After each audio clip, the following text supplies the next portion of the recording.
Mobile ফোনের দামে machine কিনে ব্যবসা শুরু করুন। হ্যাঁ বন্ধুরা, আজ আমি আপনাদেরকে এমন এক ব্যবসার আইডিয়া দেব, সেই ব্যবসাটা করতে যে মেশিনটা লাগবে সেই মেশিনটার যা দাম আপনার মোবাইল ফোনেরও সেই দাম, এবং সেই মেশিনে যে প্রোডাক্টটি তৈরি করবেন সেই প্রোডাক্টটি আপনার তৈরি করতে খুব বেশি হলে খরচ হবে 2 টাকা, কিন্তু আপনি যখন মার্কেটে সেম প্রোডাক্ট সেল করবেন তখন খুব সহজেই কম করে 10 টাকায় সেল করে দিতে পারবেন। তাহলে প্রত্যেক পিস প্রোডাক্টে আপনার কম করে 8 টাকা করে প্রফিট থাকছে। তো এইভাবে প্রতিদিন যদি আপনি কম করে 200 পিসে প্রোডাক্ট সেল করে দিতে পারেন তাহলে আপনার একদিনের প্রফিট হয়ে যাচ্ছে প্রায় 1600 টাকা। 300 পিস প্রোডাক্ট সেল করতে পারলেই আপনার একদিনের প্রফিট হয়ে যাচ্ছে 2400 টাকা। তাহলে বুঝতেই পারছেন কত লাভজনক ব্যবসার আইডিয়া আজ আমি আপনাদের সঙ্গে শেয়ার করতে চলেছি, এবং এটা এত সহজ ব্যবসা যে এমন কোনো মানুষ নেই যে সে পারবে না। যে ব্যবসা সম্পর্কে কিছুই জানে না, নতুন কোনো ব্যবসা শুরু করব ভাবছে, সেও যদি চায় এই ব্যবসাটা করতে সেও করতে পারবে। এবং তার পাশাপাশি আপনার যদি কোনো কিছুর অলরেডি দোকান থেকে থাকে তাহলে সেই দোকানেও কিন্তু এই মেশিনটা রেখে আপনারা ব্যবসা চাইলে করতে পারবেন।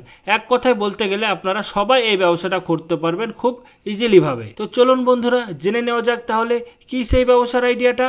তবে ভিডিওটা শুরু করবার আগে আপনারা যদি এখন পর্যন্ত ডিজিটাল বাংলা চ্যানেলকে সাবস্ক্রাইব না করে থাকেন তাহলে সাবস্ক্রাইব অবশ্যই করবেন এবং তার সঙ্গে বেল আইকনকেও ক্লিক করে দেবেন, আর ভিডিওকে লাইক অবশ্যই করবেন। বন্ধুরা, আজকের ব্যবসার আইডিয়াটা হতে চলেছে একটি ফুড প্রোডাক্টের বিজনেস। এর আগে আমি অনেকবারই বলেছি আপনাদেরকে যে কোনো ব্যবসার থেকে ফুড প্রোডাক্টের বিজনেসের সাকসেসফুল হওয়ার চান্স কিন্তু অনেকটাই বেশি, কারণ আমরা জানি যে আমরা সকলেই খেতে পছন্দ করি। আর আপনারা দেখবেন কোনো সময় কিন্তু ফুড প্রোডাক্টের বিজনেস ফেল হয় না। সেই জন্য আমি আপনাদেরকে সবসময় সাজেস্ট করি যে কোনো যদি নতুন ব্যবসা করবার ইচ্ছা থাকে তাহলে আপনারা ফুড প্রোডাক্টেরই বিজনেস করুন। তাছাড়া যদি অন্য কোনো ইচ্ছা থাকে করতে পারে, তবে আমি আপনাদেরকে সবসময় সাজেস্ট করব আপনারা ফুড প্রোডাক্টের বিজনেস শুরু করুন। তো সেই রকমই আজকে একটা ফুড প্রোডাক্টের বিজনেস হতে চলেছে। তো সেই ফুড প্রোডাক্টটি হচ্ছে কটন ক্যান্ডি। কটন ক্যান্ডি এমন একটা প্রোডাক্ট যেটা ছোট বাচ্চা থেকে শুরু করে বড়রা সকলেই খেতে পছন্দ করে, কিন্তু বিশেষ করে ছোট বাচ্চারা যদি একবার দেখে নেয় এই কটন ক্যান্ডি তৈরি হচ্ছে তাহলে তো বাবা মার কাছে জিদ করে সে নিয়ে ছাড়বেই।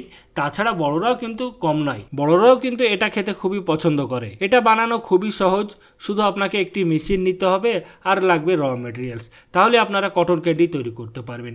সবার আগে দেখে নিন এই ইলেকট্রিক মেশিনের সাহায্যে আপনারা কিভাবে কটন ক্যান্ডি তৈরি করতে পারবেন সেটা দেখে নিন, তারপরে আমরা বিস্তারিত আলোচনা করব। সর্বপ্রথম তো আপনাকে মেশিনটা অন করে দিতে হবে। অন করে দেওয়ার পর এই মেশিনের মিডিলে আপনাকে চিনি দিয়ে দিতে হবে। চিনি দিয়ে দেওয়ার পর আপনাকে কিছুক্ষণ ওয়েট করতে হবে। ওয়েট করবার পর কিছুক্ষণের মধ্যে দেখবেন আপনার কটন ক্যান্ডি তৈরি হতে লেগেছে।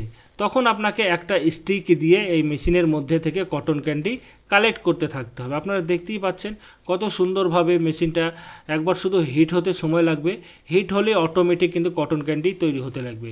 দেখলেন র মেটেরিয়ালের মধ্যে শুধু লাগছে আপনার চিনি আর কিছুই না। তো এটা আপনারা দেখতে পাচ্ছেন এখানে সাদা কালারের কটন ক্যান্ডি তৈরি করা হচ্ছে। তো এইরকমভাবে যদি আপনারা বিভিন্ন রকম কালারিং কটন ক্যান্ডি তৈরি করতে চান তাহলে আপনাকে কিছুই করতে হবে না, আপনাকে শুধু চিনিতে ফুড কালার দিয়ে দিতে হবে। বিভিন্ন রকম কালারের ফুড কালার হয়ে থাকে, ভালো কোয়ালিটির ফুড কালারটা ব্যবহার করবেন। তো সেই ফুড কালারটা আপনাকে চিনিতে দিয়ে দিতে হবে, দিয়ে ভালোভাবে মিক্স করে নিতে হবে। মিক্স করে নেওয়ার পর এবার আপনি যখন কটন ক্যান্ডি তৈরি করবেন তখন আপনার কাছে হয়তো 2-3 রকমের কালারের থাকলো, কাস্টমার যেই কালার চাইলো সেই কালারের আপনি চিনি দিয়ে দিলেন আপনি মিডিলের এই জায়গাটাতে, দিয়ে মেশিন অন করে দিলেন, তাহলে অটোমেটিক কটন ক্যান্ডি তৈরি হতে থাকবে। এতে আপনার 0.5 HP মোটর আছে এবং এটা ইলেকট্রিকে চলে, এবং মেশিনটা চালানোর জন্য বা হিট করার জন্য আপনার 500 ওয়াট ইলেকট্রিকের প্রয়োজন আছে। এক কথায় বলতে গেলে আমাদের ঘরে যে ইলেকট্রিক থাকে সেই ইলেকট্রিকে কিন্তু চলে যাবে, আপনাকে করে কোনো আলাদা 3 ফেজ বা কোনো কিছু পারমিশন নেবার দরকার নেই।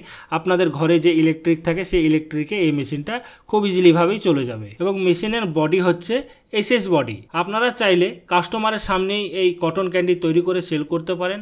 আবার অনেকেই কি করে আগে থেকেই মেশিনে কটন ক্যান্ডি তৈরি করে নেয়, একটা প্যাকেটের মধ্যে ভরে রেখে সেই প্যাকেটগুলো কাস্টমারকে সেল করে। আবার অনেক রকমভাবে কিন্তু এই ব্যবসাটা করা যায়। আপনি 2-1টা ছেলে রেখে দিলেন যে আপনি শুধু মেশিনে কটন ক্যান্ডি তৈরি করে তাদেরকে পাড়ায় পাড়ায় ঘুরে বেড়িয়ে বিক্রি করতে দিলেন।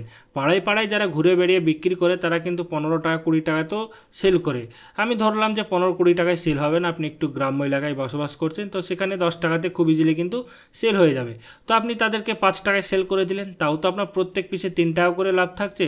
তারা যখন বিক্রি করে আসবে তাদেরও তো 5 টাকা প্রফিট হচ্ছে, কারণ তারা একটু বেশি পরিশ্রম করছে, তারা পাড়ায় পাড়ায় ঘুরে বিক্রি করছে। তো তাদের 5 টাকা প্রফিট হোক, আপনার 3 টাকা তো প্রফিট হচ্ছে কম করে। তারা যত পিস বিক্রি করতে পারলো সেখান থেকেও তো আপনার একটা এক্সট্রা ইনকাম হয়ে যাচ্ছে। আপনি তো এক জায়গায় বসেও সেখানেও ব্যবসা করছেন এবং তারা বিক্রি করে বেড়েও আপনার তার কাছ থেকে প্রফিট করতে পারছেন। এবং তার পাশাপাশি আজকাল তো মেলা সব জায়গাতেই হতে লেগেছে, প্রায় সারা বছরই মেলা লেগেই থাকে। তো মেলাতেও আপনি যদি চান এই মেশিনটা নিয়ে ব্যবসা করতে খুব ইজিলিভাবে করতে পারবেন। কিছুই না, ইলেকট্রিকে যেহেতু এই মেশিনটা চলছে, ইলেকট্রিক লাইন দিয়ে দিন তাহলেই হয়ে যাবে। মেলাতে গিয়েও ব্যবসা করতে পারবেন। মেলাতে তো এইসব প্রোডাক্টগুলো খুবই সেল হয়, ইজিলিভাবে সেল হয়ে যাবে। তাছাড়া একটা ভিড়ভাড় জায়গাতে একটা কাউন্টার করে বা একটা দোকান করেও সেল করতে পারেন। বা ছোট বাচ্চারা যেখানে অনেক ঘোরাফেরা করে, বা ছোট বাচ্চাদের স্কুলের সামনেও আপনি এই মেশিনটা রেখে ব্যবসা করতে পারেন। বা যে কোনো পার্কের সামনে, ট্রেন স্টেশন, বাস স্টেশন, এইরকম বিভিন্ন জায়গায় কিন্তু এই মেশিনটা রেখে আপনারা ব্যবসা করতে পারেন। খুবই লাভজনক ব্যবসা এটা। রোজ 200-300 পিস সেল করা কিন্তু কোনো ব্যাপার নয়। আপনি যদি মেলায় যান তাহলে কিন্তু 300-400 পিসও আপনি রোজ সেল করে দিতে পারবেন, সেটা নিয়ে কোনো সমস্যা নাই। তাছাড়া যদি আপনি চান যে আপনি এই হয়তো একটা পপকর্ন মেশিন নিয়ে নিলেন, একটা আপনি তার পাশাপাশি আরও যে কোনো মেশিন নিয়ে নিলেন, তাহলে আপনার কি হলো, এটা তো একটা সাইড ইনকাম থাকলো, তার পাশাপাশি আপনার আরও একটা এক্সট্রা ইনকাম হয়ে গেল। আপনি চাইলে পপকর্ন মেশিন নিয়ে নিতে পারেন। আপনি দুটো মেশিন একসঙ্গে রাখলেন, পপকর্নেরও তো আপনি তৈরি করে মার্কেটে সেল করলেন, এবং তার পাশাপাশি আপনি এই কটন ক্যান্ডিও তৈরি করে সেল করলেন।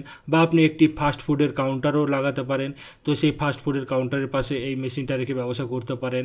আপনার যদি কাউন্টার থেকে থাকে তাহলে তো কোনো ব্যাপারই নেই, খুবই ভালো হবে। র মেটেরিয়াল কিছুই লাগছে না, শুধু লাগছে আপনার চিনি আর বিভিন্ন রকম ফুড কালার। আপনি যেই কালারের তৈরি করতে চান সেই কালারের ফুড কালার নিয়ে নিতে হবে। তবে একটু লক্ষ্য রাখবেন, আজকাল খুব কমা কোয়ালিটির ফুড কালার ব্যবহার করছে, সেগুলো খেয়ে কিন্তু অনেক ক্ষতি হচ্ছে। তো সরকার অনুমোদিত যেটাতে FSSAI এর লাইসেন্স পেয়ে আছে যেই কোম্পানি, সেই কোম্পানির কিন্তু ফুড কালার ব্যবহার করবেন। বেশি লাভ করার লোভ করতে গিয়ে কিন্তু আপনি বিভিন্ন রকম সমস্যায় পড়তে পারেন। যে কোনো সময় রেড হতে পারে আপনার ওপর যে দেখি আপনি কোন ফুড কালার ব্যবহার করছেন।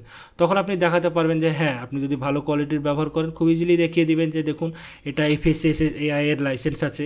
তো এটা আপনি একটু লক্ষ্য রাখবেন। তো ভিডিওর স্ক্রিনে দেওয়া যে নম্বর আছে সেখান থেকে মেশিন নিলে আপনারা খুব ভালো কোয়ালিটির ফুড কালার পেয়ে যাবেন এবং ভালো কোয়ালিটির মেশিনও পেয়ে যাবেন, এবং মেশিন কিভাবে চালাবেন না চালাবেন সেখান থেকে পুরো ট্রেনিংও দিয়ে দেওয়া হয়।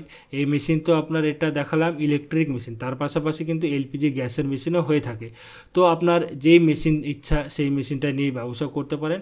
আপনার যদি ইলেকট্রিকের সমস্যা হয়, সব জায়গাতে হয়তো আপনি ইলেকট্রিক পাবেন না, তাহলে আপনারা LPG গ্যাস নিয়ে করতে পারেন। এবং আপনার যদি মনে হয় যে না আমার LPG গ্যাসের প্রবলেম হচ্ছে, ইলেকট্রিক থাকলেই ভালো হবে, তাহলে আপনারা ইলেকট্রিক মেশিনেও কিন্তু এই ব্যবসাটা করতে পারেন। তো আশা করছি বন্ধুরা এই বিজনেস সম্পর্কে আমি আপনাদেরকে সমস্ত রকম তথ্য জানাতে পেরেছি। তবুও আপনাদের মনে যদি কোনো প্রশ্ন থেকে থাকে আপনি নিচে কমেন্ট করবেন, আমি রিপ্লাই অবশ্যই করব। এবং তাছাড়া ভিডিওটা যদি ভালো লেগে থাকে লাইক, কমেন্ট ও শেয়ার করতে ভুলবেন না, এবং তার সঙ্গে ডিজিটাল বাংলা চ্যানেলকে সাবস্ক্রাইব অবশ্যই করবেন। ভিডিও দেখার জন্য ধন্যবাদ। আপনার দিন শুভ হোক।